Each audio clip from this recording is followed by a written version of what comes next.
Demonstrators from all over the United States and other parts of the world gathered outside the White House to protest violence in the Middle East. Protesters for both sides were present.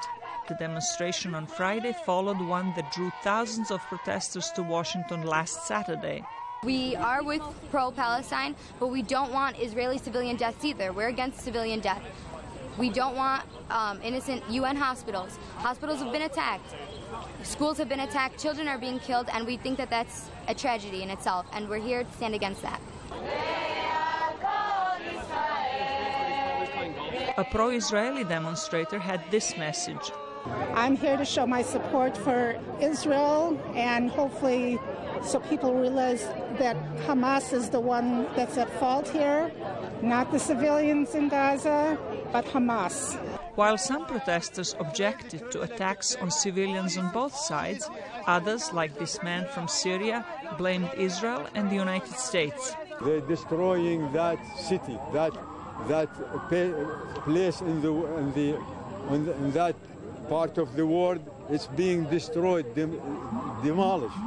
Hundreds of Palestinians across the West Bank held demonstrations on Friday in support of their brethren in Gaza, clashing with Israeli security forces who tried to disperse them.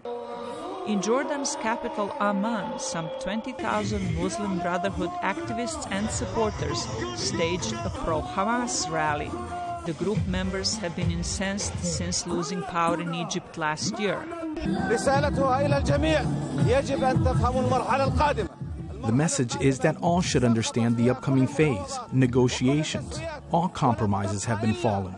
Only resistance will stay, which has achieved victory in Gaza. And it is capable of achieving victory from Jordan, Egypt, and Syria. The people who are leading nations today must listen to these protesters.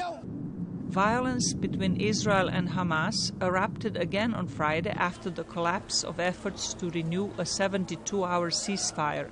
A 10-year-old boy was killed in Gaza City. A spokesman for UNICEF in Geneva said more children have been killed in the latest Middle East conflict than in the two previous ones together. Between 8 July and 5 August, at least 447 Palestinian children were reportedly killed. The child casualties include 277 boys and 170 girls, aged between 10 days and 17 years old. Of the 447 children, at least 305, or 68%, were 12 years old or younger. The White House on Friday urged Israel and the Palestinians to resume talks and do what they can to protect civilians. Zlatica Hoke, VOA News, Washington.